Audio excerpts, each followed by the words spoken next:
O Além da Notícia desta noite está conversando sobre autismo. Há uma estimativa de que existam cerca de 2 milhões de pessoas no Brasil com autismo. E nós estamos conversando hoje aqui com duas pessoas encantadoras, uma mãe encantadora e uma psiquiatra encantadora também. Eu quero aproveitar esse instante da volta deste bloco para apresentar este livro, que a nossa produção também pôde conhecê-lo, e a gente está trazendo hoje aqui para as pessoas que lidam com o autismo e interessadas também. Inclusive a nossa produtora que não lida com autismo, mas ela leu e gostou muito, né, produtora? Você está lendo, né? Está gostando, está encantada com o livro. Doutora Rosa, eu queria perguntar para a senhora as características do autismo, aquelas que mais sobressaem. O que mais chama atenção é o atraso do desenvolvimento da linguagem. Muitas vezes, como a Adriana falou, a criança começa até a desenvolver a linguagem e ela retrocede. Segundo lugar, nós vamos ter crianças que têm uma dificuldade enorme de se relacionar com seus pares, principalmente com outras crianças. Tem algumas que se relacionam muito bem com adultos, né? Mas com as outras crianças não, elas têm interesses diferentes. E elas muitas vezes se esquivam, vão para um cantinho. Então é aquela professora que comenta que na hora da rodinha ele não permanece, ou que ele gosta de ficar embaixo da carteira, atrás do armário, na escolinha. Ele prefere ficar sozinho. E ele tem interesses restritos, repetitivos e bizarros. O que a gente quer dizer com isso? Ele come, às vezes o apetite é restrito, ele só come determinados tipos de alimentos, ou escolhe pela consistência, ou escolhe pela cor. Ele só se interessa por determinados tipos de brinquedos, andam o dia inteiro segurando algum objeto, muitas vezes um fiapo, um gravetinho, gostam muito de balançar, né? Gostam de movimentos repetitivos. Então é muito comum esse que a gente chama de flapping, ou o balanceio de tronco, né? E girar sobre si próprios. Quando a gente chama, eles não respondem, e quando se relacionam conosco, não olham nos nossos olhos. E todos esses sintomas, que são muito frequentes, o fato de ter um ou não ter outro, não quer dizer que não seja, né? É um grupo de sintomas que vai ajudar a gente a fazer o diagnóstico, aparecem antes dos 3 anos de idade. Então, o que significa que mais precocemente que nós possamos observar qualquer um desses sintomas ou vários desses sintomas, nós vamos interferir. Nós ainda não vamos fechar o diagnóstico de autismo, mas nós vamos começar a estimular essa criança. Então, se tem 1 ano e meio, 1 ano e 10 meses e a gente está vendo que a linguagem não está aparecendo, nós vamos ver se essa criança está sendo estimulada, nós vamos proporcionar para ela estímulos, para a gente ver se a gente consegue que haja um bom desenvolvimento. Caso não, vamos continuar observando até o momento em que a gente possa dizer é autismo ou não é autismo. Doutora, o autismo pode ser detectado já na gravidez? Não, nós não temos nenhum exame para detectar autismo. O que a gente tem é aquilo que eu falei para vocês, né? Existe uma possibilidade maior entre irmãos de autistas de que nasça um outro autista. Nós temos um caso em que nós temos 3 irmãos, né? Muito frequente 2 entre gêmeos. No serviço em que eu trabalho, nós temos vários pares e tivemos já um trio. A senhora disse que é comum os casos se manifestarem até os 3 anos de idade. A partir dos 3 anos não há mais possibilidade ou ainda há? Não há mais possibilidade. O fato é que casos leves, muitas vezes os pais, os professores não percebem até essa idade. Então, muitas vezes chegam crianças com 7, 8 anos de idade dizendo, olha, ele não para em colégio nenhum o aceita, ele não brinca com as outras crianças, não consegue aprender, né? Mas na verdade é uma criança que fala, a linguagem dela é um pouco estranha, muitas vezes um pouco pedante para a idade, usa palavras difíceis até, é o caso da síndrome de Asperger normalmente, né? E tem dificuldade de entender brincadeiras, figuras de linguagem, metáforas, né? E não consegue permanecer num grupo e acaba sendo expulso da escola. um sofrimento que isso causa nas famílias, nas crianças, que também, apesar de ser um quadro leve, é um sofrimento muito grande. Toda criança quer ter sucesso, todos nós queremos ter sucesso e todos nós merecemos ter sucesso. Vou perguntar para a mãe, o que você viveu de tudo isso que a doutora falou, Adriana? Tudo. É muito complicado, porque, como eu te falei, não existe uma escola preparatória para mães, muito menos para mães de autistas, né? E ninguém casa combinando, vamos ter um filho autista, né? Mas quando a gente se depara com essa realidade, a gente busca amparo nas informações da internet, em outros pais, se associa a essas associações que a gente vê no Brasil todo. O Movimento Orgulho Autista tem em vários locais do Brasil e a gente visa justamente isso, esse amparo, esse apoio, através de ações como esse desabafo, que é um encontro mensal.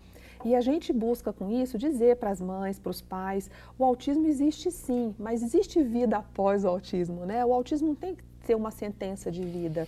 Eu ouvia muito antigamente, quando eu comecei a pesquisar na internet, relatos, principalmente de fora do Brasil, né? De mães dizendo, eu me dediquei e aí eu consegui reverter o autismo do meu filho. Hoje eu digo, isso é um mito, né? Um mito assim que se perpetua também, como aquele mito de Hollywood do autista gênio.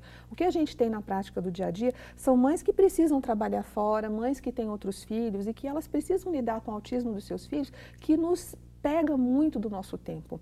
E a gente precisa ter tranquilidade e fé o bastante para poder conseguir conciliar e conviver com isso, porque a mãe do autista não é só a mãe do autista, ela tem outros filhos, ela tem uma carreira, ela tem muitas vezes um marido, né? Muitas vezes não, porque os pais muitas vezes não aguentam, é muita demanda, é muito difícil ter um filho especial, é muito caro. Então a gente sempre, nesses nossos encontros, a gente sempre ouve esses desabafos de como é difícil. Tem autistas que passam semanas sem dormir, e no dia seguinte a gente tem que ir para o trabalho.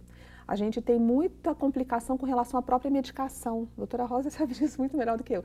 Às vezes a gente tem uma medicação e aquela medicação não surte o efeito adequado. Não existe medicação para autismo, né? Existem outras formas de medicar que ajudam, auxiliam, né? Hoje, por exemplo, só com 14 anos a gente conseguiu encontrar uma medicação adequada para o meu filho, que está dando uma resposta boa. Eu estou escutando a Adriana falar aqui, doutora, e pensando, a lei pode amparar muito mais além do que oferecer um serviço de saúde, um serviço educativo.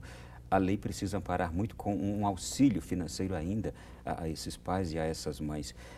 A senhora, eu imagino que a senhora é uma defensora de uma luta maior, inclusive das autoridades que porventura nos acompanham agora, para que busquem amparar na lei esses pais que, segundo o sofrimento que ela relata aqui, a gente sabe que é real mesmo, não é? Eu acho que a gente tem que amparar a própria sociedade, né? E os pais, esses meninos fazem parte dessa sociedade e a gente tem que cuidar para que eles tenham garantias. Eu imagino que se a gente dissesse assim, olha, nós temos uma residência terapêutica para que seu filho vá viver, se um dia ele precisar, quando você não estiver mais aqui, eu imagino o tamanho do peso que nós tiraríamos dos ombros dessas pessoas, onde eles serão bem tratados, serão cuidados, serão atendidos nas suas necessidades. E se a gente pudesse dizer isso desde que o menino nasce até o dia que ele não for estar mais conosco, seria uma maravilha. Eu luto por isso, eu quero mais isso, eu quero que as pessoas possam conviver, reconhecer as diferenças e respeitá-las. E a Adriana falou aqui, por exemplo, de necessidades que pais de autistas têm de trabalharem para manterem-se, para manter inclusive o tratamento do filho. Não só para isso, mas financeiro. O direito de ser feliz, Sim. de se realizar profissionalmente. Eu, há poucos anos atrás, encontrei uma mãe o diagnóstico do filho eu havia feito há mais de 10 anos atrás. E eu fiquei muito contente porque é uma profissional muito competente e ela virou para mim e falou assim, Rosa, naquele dia eu achei que a minha vida tinha acabado. E hoje eu olho para trás e vejo que eu fiz tudo que eu deveria ter feito, tudo que eu sonhava ter feito. Essa mãe é médica, né? E algumas outras mães não têm essa possibilidade. Elas não têm com quem deixar seus filhos, não têm escolas boas para deixar seus filhos. Algumas mães são muito pobres, né? E eu acho que todos nós temos direito a nos realizarmos como pessoas. Elas são mães, sim, mas também são mulheres, são cidadãs. tem vários outros papéis a desempenhar. Então, elas deveriam poder ter a mesma qualidade de vida que eu tenho, por exemplo, educando os meus filhos, trabalhando, sendo uma profissional e fazendo aquilo que eu gosto, porque eu realmente gosto muito daquilo que faço. Eu vou trazer aqui um relato pessoal encantador. Eu tenho um filho especial. Ele não é autista, ele tem uma síndrome chamada Dandy-Walker. Quando nós chegamos numa escola especial aqui em Brasília e o levamos lá, nós perguntávamos, como será? A gente fica aqui esperando vocês fazerem o tratamento com ele ou o cuidado que vocês vão oferecer a ele. E aí a coordenadora daquela escola, naquele dia, olhou para nós dois e disse assim: vocês têm o direito de cuidar da vida de vocês, nós vamos cuidar do filho de vocês. Aquilo foi encantador, nunca mais vou esquecer aquilo que aquela coordenadora de ensino nos disse. E nós deixamos nosso filho hoje às 13 horas e o pegamos às 18. Nós temos aquela tarde inteirinha para cuidar da nossa vida. E ela cuida do nosso filho. Isso é encantador. Doutora, eu vou voltar agora a perguntar à psiquiatra. Como deve ser o tratamento de um autista? Há tratamento quando se descobre? Há tratamento?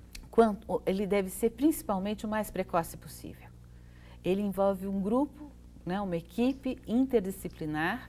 Dependendo das características dessa criança, ele envolve neuropediatra, psiquiatra, odontólogo, um fonoaudiólogo, pedagogo, um psicólogo, um terapeuta ocupacional, muitas vezes um psicomotricista,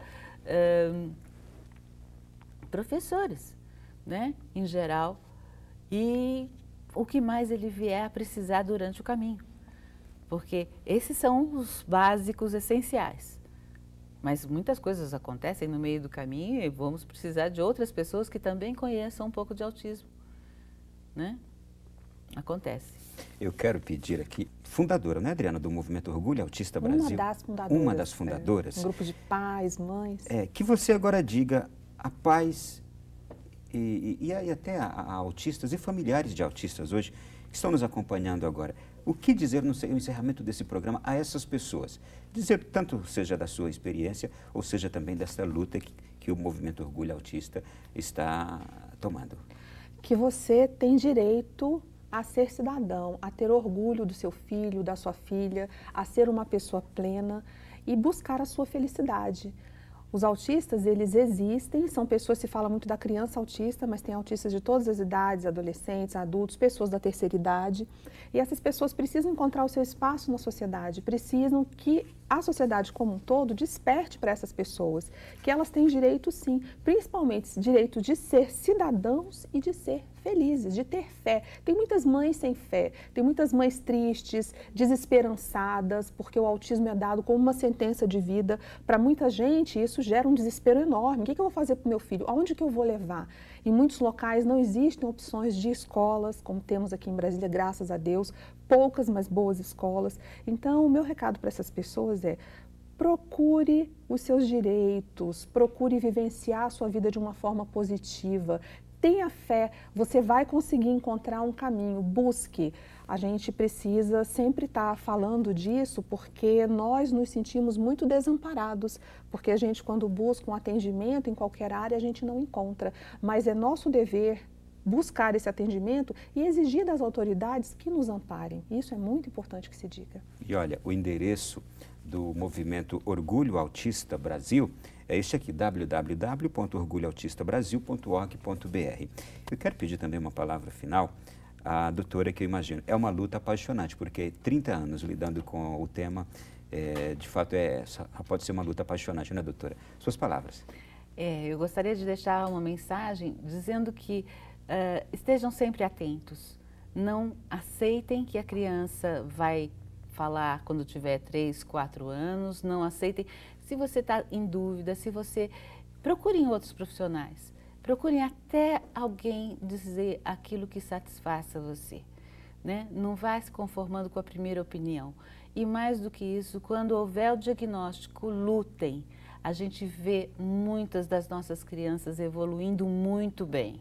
E eu acho que daqui para frente, eu que com 30 anos de experiência vi o que acontecia lá atrás, vejo hoje com muita esperança mesmo o futuro dessas crianças. Eu acho que se a gente continuar lutando na velocidade em que o progresso científico vem vindo, eu acho que a gente vai ter coisas muito boas daqui para frente.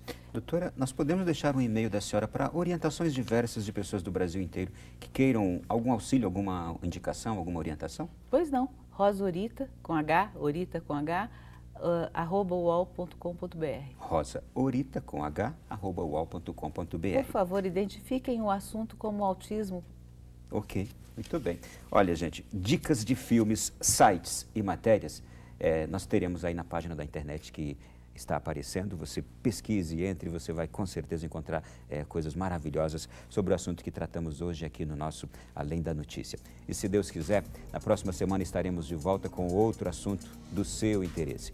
Muito obrigado, fique com Deus, até a próxima semana e boa noite.